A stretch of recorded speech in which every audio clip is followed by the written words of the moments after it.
So, what do you do? I am a second year PhD student at Stanford. So I'm a PhD student at the University of Catania. I'm a research scientist in A-Star. All right. I went to Singapore for the International Conference on AI in Finance, where I sat down with 3 attendees to talk about their work and views. Next. Okay. So, can you tell me what do you do? I am a second year PhD student at Stanford under the Management Science and Engineering Department, specifically the quantitative finance track. I'm working on a cryptocurrency project with my advisor, which is what I presented. Can you tell me a little bit more specifically about the poster that you did yesterday at the conference? Just establishing the setting. For that project, we were working with a Bitcoin dataset in which we took all the transactions, so matches, cancels, limit orders, from a major cryptocurrency exchange from January of 2021 to June of 2022. So this consists of like a 6 terabyte data set with around 1.5 trillion events, essentially capturing the entire order book during that time period. That's the data set we're investigating. Specifically, we were looking at the deep learning time series forecasting literature. If you look at that literature, the most existing state-of-the-art models don't look at financial time series data. And if they do, they're using a data set of just exchange rates consisting of, I think, monthly data from like 1990 to 2010 and consists of around 8,000 data points, which compared to 1.5 trillion events is, very, very small. So our goal is to hey, first of all, establish a large data set with a low signal to noise ratio that's relevant to financial time series, and then see what we can do with that. And so specifically what we focused on was 2 parts. First, we looked at some microstructural features. So we had an extension of the Kyle model involving both retail and non-retail traders. And then once you have this model, each actor in that model has an optimal strategy, and that strategy can be represented as a number. And so we use those strategies as features. So that's one part. And the second part was more of a tools investigation to see which embedding methods were best. So we looked at both patching, which is a continuous embedding, versus tokenization, which is a discretized embedding, and looked at results of which method helped in forecasting a specific target. We were specifically forecasting change in presented volume in the order book within 1% of the mid price. So we looked at the total size of limit orders, which adds volume to the order book, subtracting both matches and cancels, which subtract volume from the order book. So that's a brief overview. When you were talking about this problem with data sets, Yes. do you feel that in financial AI, data or compute is the main problem? Definitively data, I think. I would say definitively data. The problem with financial data is that there is a very low signal to noise ratio. There is generally not enough of it. One of the complaints I just talked about was the exchange rate data set, which is a very small monthly data set.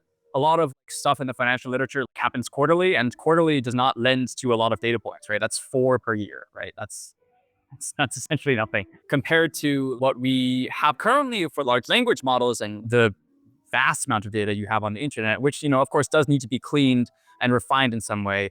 But there is still a lot. You just have to put some work into it. With financial time series, there's not nearly as much. So I would say it's definitively data. And of course, people also have incentive to hide their data because otherwise they can't make money off it, right?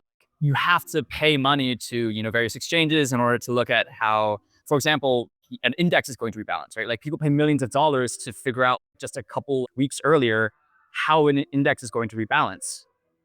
And so, yeah, there's a huge incentive to just hide data as well, as opposed to what already exists on the internet in terms of video and text.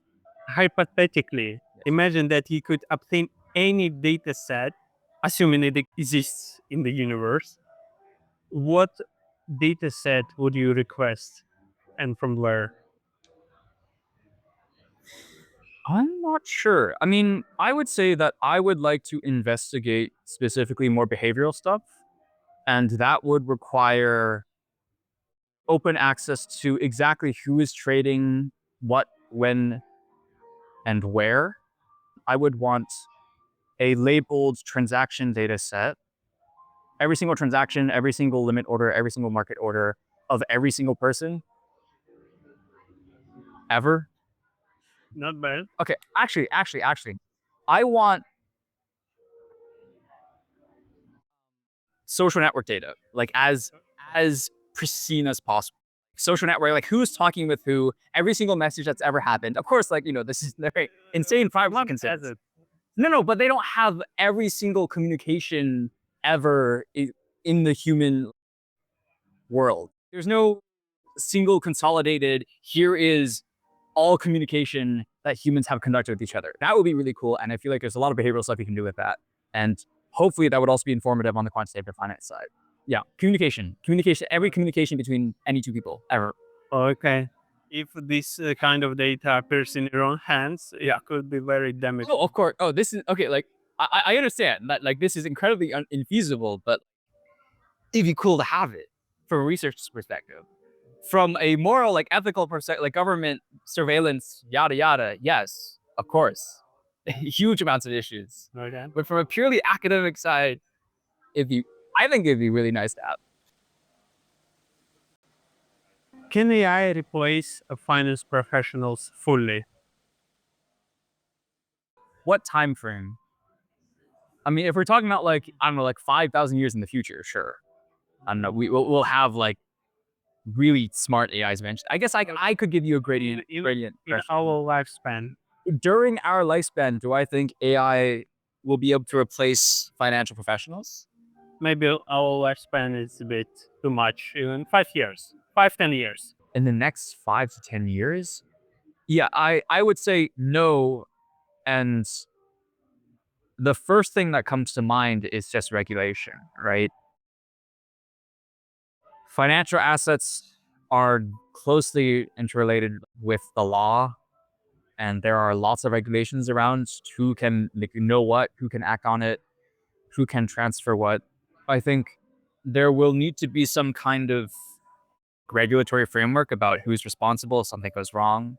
Governments are very slow to move in terms of, how they're incorporating AI in the financial world. So I think in 5-10 years, definitively not. And the main reason is regulation. There will need to be some regulation in place before replacement can happen.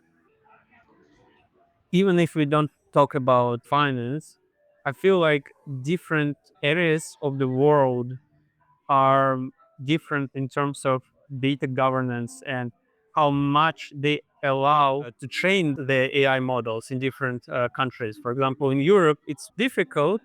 And I thought that in the US, it's much better in terms of, this flexibility to train models as you want. Yes. There's more, like, regulation around data privacy in Europe. Different parts of the world have different regulations.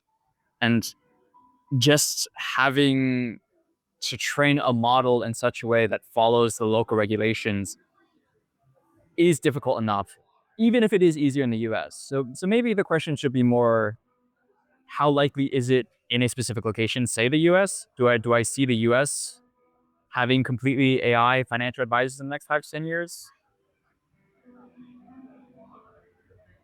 Still no. Yeah, I still think regulation is still too slow on that end as well. Like, even the fastest, most AI data friendly countries, I think regulation is the main inhibitor.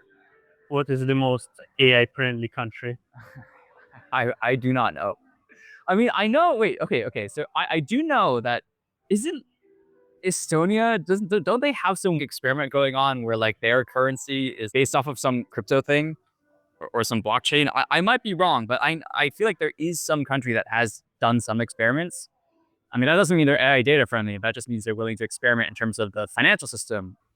I mean, I guess you need both. You need both a country willing to take large steps with whatever financial system they have currently, and few data privacy concerns. In terms of data privacy, as you've mentioned, the US is pretty lax. But in terms of, just because US financial institutions are like monoliths, it's difficult for them to quickly move in this space than it is for, say, some some country with less developed financial institutions. So how do you find this conference? Is it interesting? What talks do you remember the most? Two talks. One talk was a sentiment talk based around, I forgot what her name was, but it was on Saturday, and it was about tribalism with respect to cryptocurrencies.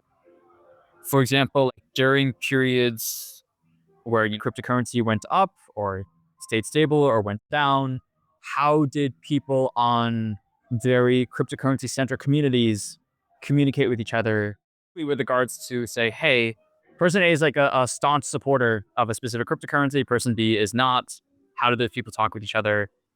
Are there like skeptics? Are there like neutral, like how do skeptics talk to other skeptics? And what's the kind of communication that happens during specific periods of like when the price jumps extremely high, like what happens during those periods? That was interesting to talk about, or at least listen to. I wanted to explore a bit more to see if there was like predictive power in that, but I don't think she talked about that. The other one was a talk today by, let me find his name. I wrote his name down. I think his name was, I wrote it down somewhere. Name was David Bird, or at least that was the only author on the paper online. They did I think a pretty cool like simulation study of RL agents learning to manipulate sentiment. Basically, yeah, he created a market simulation with a bunch of agents.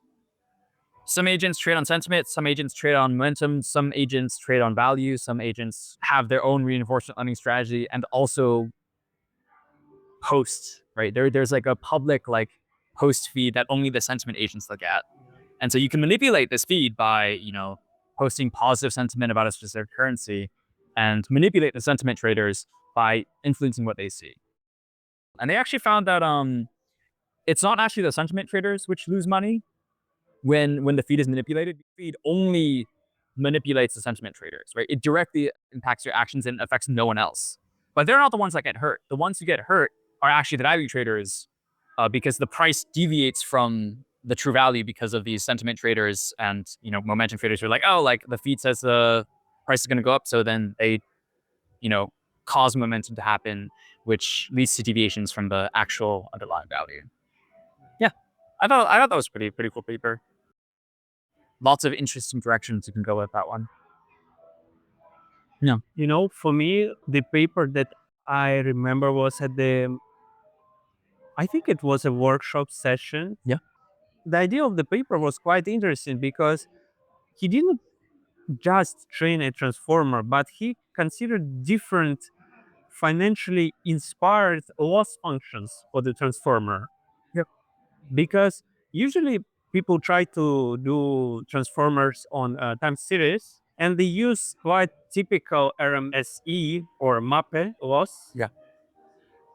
And there they try to put a bit of inductive bias into the problem and design the loss that is not that penalizing when the model is off in terms of the point prediction, but is correct in terms of the direction of the prediction. And it was quite an interesting addition because usually, well, all machine learning models try to do point forecast, or if you consider some distributional frameworks, some distribution.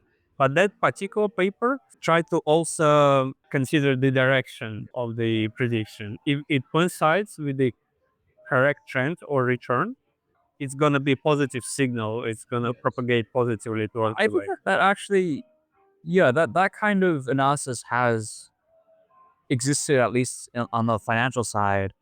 I recall there being like a paper on, oh yeah, it's this pretty interesting paper where if you look at retail investor activity correctly predicts the direction of returns, right? So, but it doesn't predict the magnitude, right? So investors are frequently correct on what direction the price will go, but then they lose. But like if you try to actually follow what investors do, if you follow a portfolio based off of what retail investors do, you'll definitely lose money. And that's because when they're wrong on directions, they're wrong with like a very large magnitude. There exist studies that look just at predicting direction of returns as opposed to point predictions. Final question. Yes. If you had a compute cluster with hundreds of thousands of H100s Yes. only for yourself, what experiment would you run first?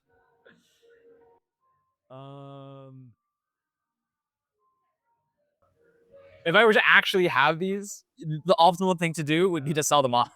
I mean, That's not the question you actually, want. this is approximately the amount that Meta used to train their llama models. Okay. So technically, it exists. Of course, it costs around. Say I don't have these H100s. I just have access to running something. Yeah. On these. Okay, so like I purchased some compute somewhere. The difference? Why are you asking that? Well, I'm just saying if I had direct access to the H100s, You would. I would just sell. Good point. Yeah, good point. AWS model. Yeah. What would I run? So one interesting thing in finance is bounded rationality. How well can models do given limited compute? Which is in some part why linear regressions are possible, because you're saying like, oh, like I only learned from a very small class of models, in this case linear models, and that represents bounded rationality, right? I don't have enough time to fully explore the full space of nonlinear functions, so I only limit myself to linear functions.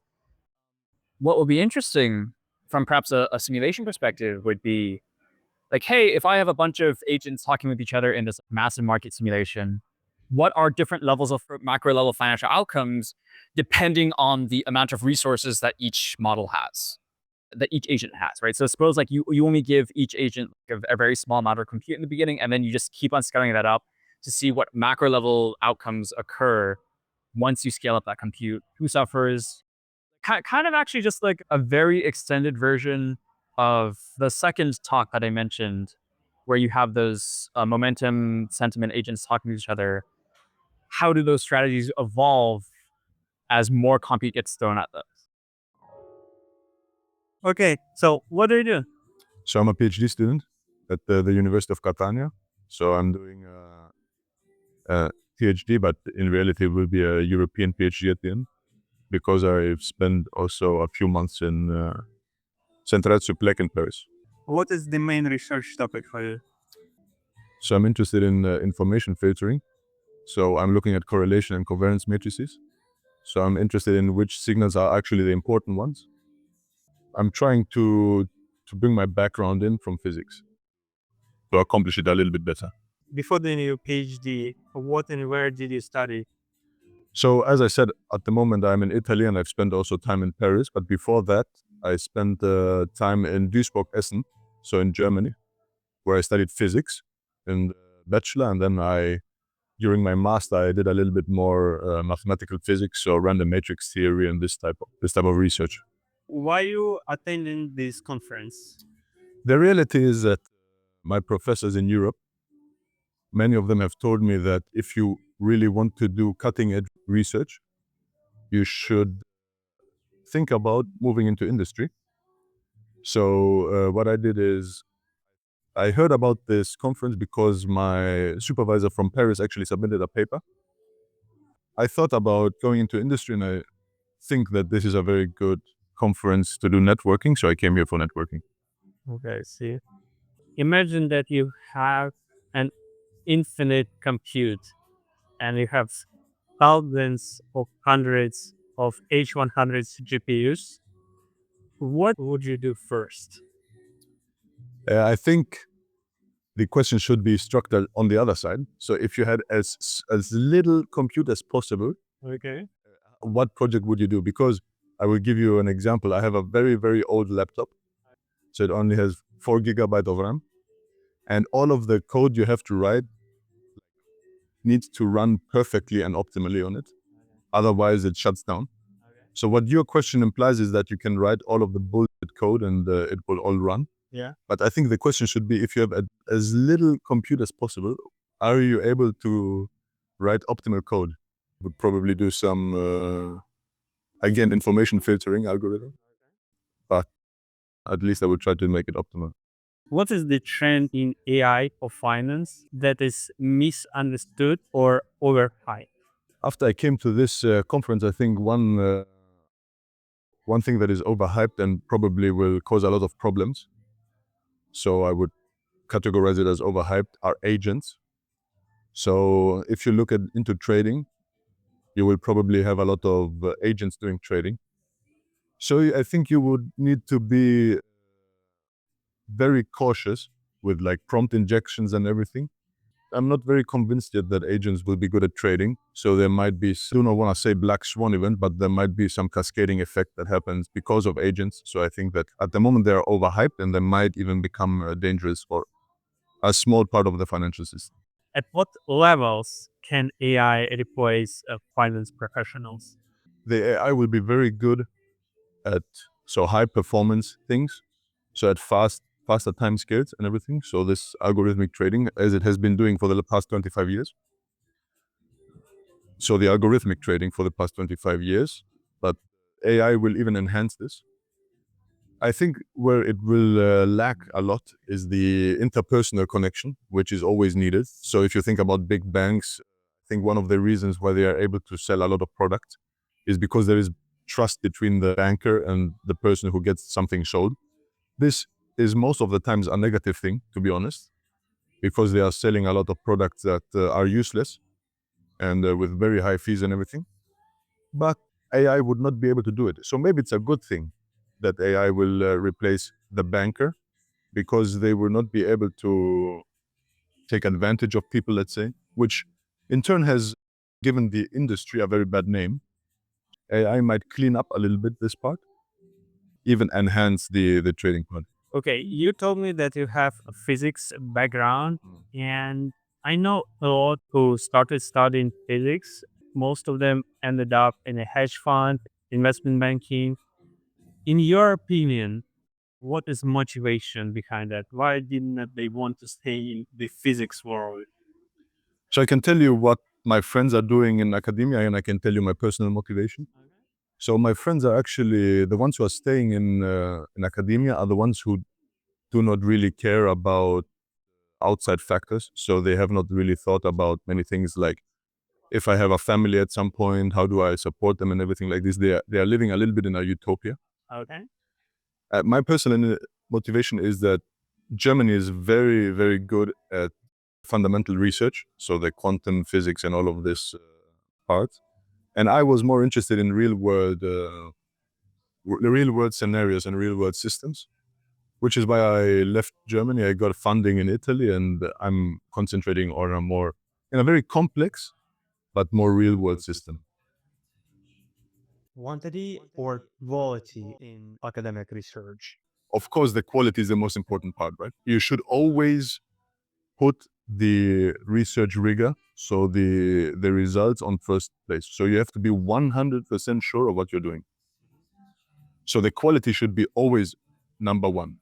I know that in our times, the quantity, especially in research, which is one of the reasons why I leave, has been put on a higher pedestal, because there is something called publish or perish. So many people just publish.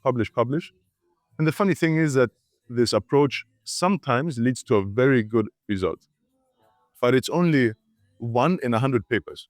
So the quality is lacking, but because you're pumping up so many numbers, at some point you will strike gold. But I think you should turn it down a little bit, like be 100% sure that, first of all, your idea works, and secondly, your idea is important. Because if you are the only one who understands it and doesn't bring value to something, you should not publish it. Which is also a critique, because a lot of models, they work in theory, but then if you put them in test in real conditions, they underperform everything. So you should take care about this. So I would say quality, to answer your question. It's somewhat a double-edged sword because they're working only within their small model environment. This environment was designed in a way approach works the best. But as soon as you put it somewhere else, it indeed underperforms. Yes, but then we have to put the caveat in that at the moment we are in an interdisciplinary field. So we are looking into, let's say, computer science, even though I'm a physicist. but we're looking into computer science together with economics. There needs to be a communication between the two fields. Yes, so it's not as easy. So the communication part is the most difficult part in the whole thing. Okay, 100% agree with that. I think it's a problem more in AI research community mostly. To get published, you always need the benchmark. So your approach has to be always better than state of the art models. It filters out some bad research, something that is not working and should not be published. But at the same time, there are some very good ideas that could change the direction of the whole AI research field. But if they don't beat the benchmarks, which are somewhat very narrow and were tailored to the approach that has been already published, this good idea might not be published at all just because it doesn't beat the benchmarks. But then we come back to the point I mentioned earlier. Yeah. So if they are very close to each other, so there is a lot of similarity, I would agree that many people would look at the benchmark. But then why don't you slow down and look at your idea? If it's a really good idea, a researcher should have the intuition and the conviction in himself to continue pursuing this idea and slow down, concentrate on it, and publish it maybe a year later. I don't really like this race for publications. No, but no student likes it. No PhD student and no professor likes it. Nobody likes it. But the problem is that that's how you get like grants. That's how you get money. You're saying academia is broken. Well, I would not say it's broken because it brings out a lot of. Yeah, it works in a very strange way, very strange and maybe inefficient way. Why do you think I'm going into business? So please tell me, what do you do? I'm a research scientist in A-Star. Right now, majorly I'm working on the AI application, which apply Gen AI technology into your bank and help bank to, for example, optimize certain processes. Before joining your company, what did you study? So I did my school in Canada, like all the way from bachelor, master to PhD. The topic during my PhD was kind of completely different compared to what I'm doing now. It was focusing on 3D reconstruction. So the application of that was security, smart city, and autonomous driver. Just imagine if you had a compute cluster with hundreds of thousands of H100s, Oh, what would be the first experiment that comes to your mind? I think I will use reinforcement learning like algorithm to train a large model, use model for the trading process. Yeah, I think that's what I will do is like myself, I'm doing trading by myself as well. If I have that amount of large resource, that's definitely like the number one thing I will do. Why are you attending this conference? Because right now I'm working on fintech projects and some of the technology that we produced on the side of project is useful, then we decide maybe we can submit the result of this part into a conference. And luckily, this conference is hosted in Singapore, a local conference for us. That's why we decide to submit for like this one. And it's like super aligned with what we are doing. Okay, I see. It's interesting that FinTech Festival was happening almost at the same time at the same place. So how do you feel about it? It is a good coincidence. So the fintech festival is more for like companies. They showcase their technology and hopefully they can find potential customers. It's a trade show. But in this conference, it's more focusing on the bridging the academia and industry together. So we discover the new technology from academia and then see what are the applications of such technology. How do you find the balance between finance and AI at this conference? Fintech conference. So you always need to have two parts, the fin part and the tech part. So the fin part is the area of application. the problem statement that finance people need to solve in order to, for example, have a better profit or better process for their job. And the technology part is providing the tool to help finance people to achieve their goal and to solve their problem. So it's more combined together. I think we always need to, finance people always need to show what are the problems they are facing. And then AI people propose potential solutions. So yeah, I think that's in this combination will be the optimal for to combine the application and the industry together. Okay. Can AI replace finance professionals fully? I don't think so. So in finance, a lot of things happen is because of the mutual trust between human beings. For example, one task, they could be like 5 or 10 vendors available. The problem is which vendor can provide the technology to solve the problem. No one knows until you tried it out and do some, for example, the A/B testing in the system.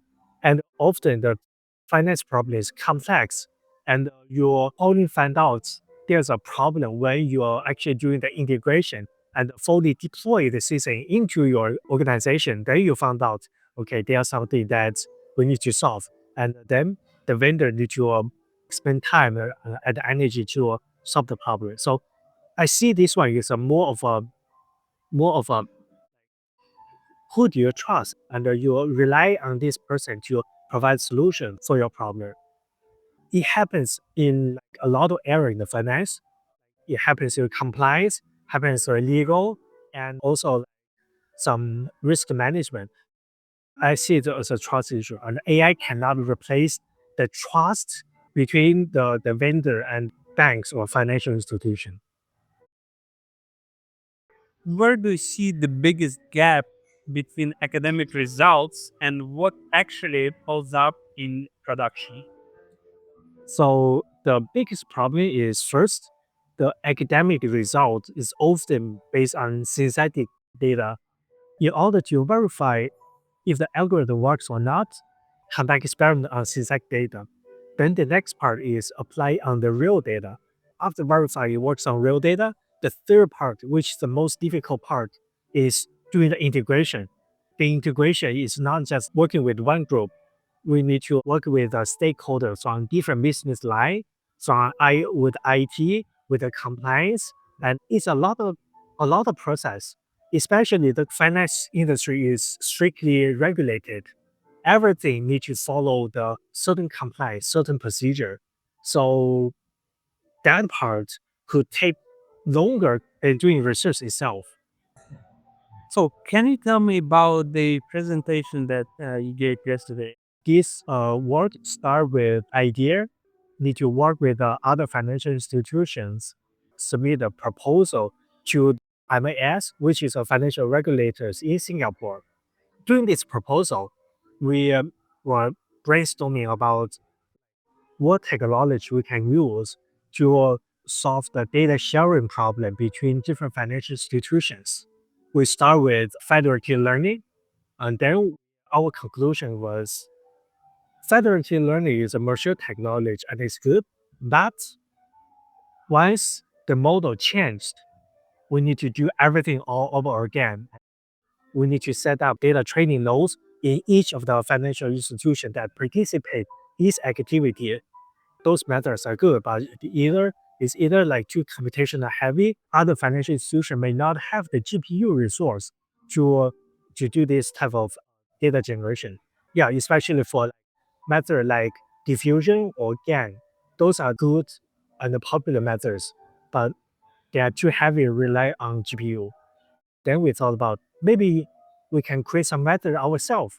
That's how the project started. Then we start to explore and found out rainforest is one of the best methods for this scenario. And then we start to dig deeper and propose the solution.